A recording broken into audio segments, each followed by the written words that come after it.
জীবন্ত কুকুরকে ক্ষুধার্ত কুমিরের মুখে ঠেলে দিল বাগেরহাটের মাজারে থাকে কিছু শহরের বাচ্চা। জানা গেছে ক্ষুধার জ্বালা মিটাতে না পেরে খাবারের সন্ধানে সবাইকে একটু উত্তক্ত করাই ছিল কুকুরটির অপরাধ। কুমিরের মুখে ঠেলে দিয়ে কুকুরটির অসহায়ত্ব নিয়ে মজার ছলে ভিডিও ধারণ করছিল কিছু মানুষরূপী জানোয়ারের দল। এদিকে বিনামূল্যে 1000-এর অধিক মানুষকে কিডনি প্রতিস্থাপন করা ডাক্তারের কাছে 5 লক্ষ টাকা চাঁদা দাবি করলো কিছু চান্দাবাজ মাদার। জানা গেছে চাঁদার টাকা না দিলে হাসপাতালে থাকা ডাক্তার ও কর্মীদেরকে প্রাণনাশের হুমকি দেওয়া হয়। আসলেই ভাই অন্ধের দেশে আয়না বিক্রি করাটা অত সহজ কাজ নয়। অন্যদিকে বগুড়ায় ডিশ ব্যবসায়ীর সাথে আলগা পিরিত চাইতে গিয়ে মারা খেলো এক মারানি। জানা গেছে ডিশ লাইনের কানেকশন নিতে গিয়ে তার রকেটের সাথে নিজের সকেট কানেক্ট করায় 34 ইঞ্চি টিভির পর্দা ফেটে যায়। পর্দা ফাটানোর ভর্তুকি নিতেই 3 বাচ্চার বাপ ডিশ ব্যবসায়ীর বাড়িতে অনশন করছেন তিনি। এদিকে রংপুরে গাঙ্গের পারে গার্লফ্রেন্ডের সাথে নিজের মেশিন কানেক্ট করে খাল কুদার চেষ্টা করছে এক চোদনা।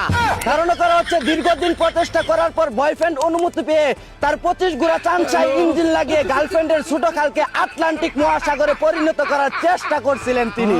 অন্যদিকে সেলোয়ারের নিচে তলোয়ার দিয়ে আর কাউকে ভয় দেখাবার না বলে মুসলেকা দিলেন ব্রাহ্মণবাড়িয়ার এক বেড়া আক্তার বেডি। ধারণা করা হচ্ছে দীর্ঘদিন ধরে সেলোয়ার কামিজের নিচে বেলুন দিয়ে নকল দুধু বানিয়ে তলোয়ার লুকিয়ে টিকটকে নাচানাচি করতেন তিনি ফলোয়ার কামানোর জন্য। এদিকে শাহবাগ চত্বরে আজাদিদের হাতে গণসুদন খেলো সমকামিতা করা একদল চুদনা। ধারণা করা হচ্ছে রাতের আধারে লাড়িয়ে লাড়িয়ে বাইরে বাড়ি ঠাস ঠাস শব্দ হলে জনগণ এসে তাদেরকে আইক্যওয়ালা বাস দিয়ে ইচ্ছা মতো গণসুদন দিয়ে দেয়।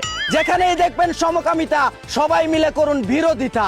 অন্যদিকে আনোয়ার টিভির সাংবাদিকের সাথে বক্সিং খেলতে রোবোটিক হাত লাগালেন মিরাজ আফ্রিদি। জানা গেছে হাত না থাকার পরও তাকে হ্যান্ডেল মারার জন্য অপমান করায় তিনি 6-9 বিলিয়ন ডলার দিয়ে রোবোটিক হাত লাগিয়েছেন সবাইকে হ্যান্ডেল মেরে দেখানোর জন্য। এদিকে নাটোরে ঘরে ঢুকে ধর্ষণের চেষ্টা করায় ধর্ষকের নুনটু কেটে দিল এক সাহসী তরুণী। জানা গেছে ফাঁকা বাড়িতে তরুণীকে একা পেয়ে জোরপূর্বক ধর্ষণ করতে চাইলে উপায় না পেয়ে তিনি আত্মরক্ষার জন্য চাকু দিয়ে তার পাখি কেটে দেয়। এমন সাহসী মেয়ে যেন বাংলার প্রতিটি ঘরে ঘরে জন্ম নেয়। এতক্ষণ শুনছিলেন দেশের সংবাদ, এখন শুনবেন আন্তর্জাতিক।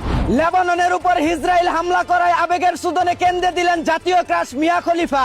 জানা গেছে তার এই কষ্ট দেখে বাংলাদেশে থাকা সকল ভক্তবিন্দু তাদের নুনটু ধরে 1 মিনিট নীরবতা পালন করেন এবং এই দুঃসময়ে তার পাশে থাকার জন্য মানবতার ফেরিওয়ালা জনি সিন্সকে এগিয়ে আসার আহ্বান জানিয়েছেন তারা।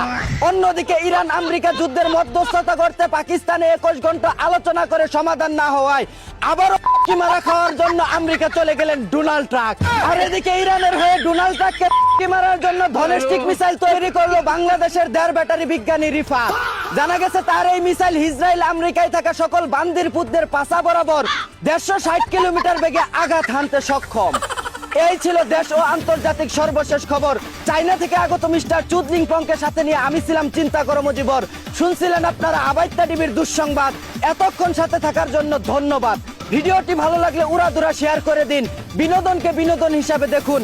ঝাঁকানাকা পেজটি ফলো করে রাখুন।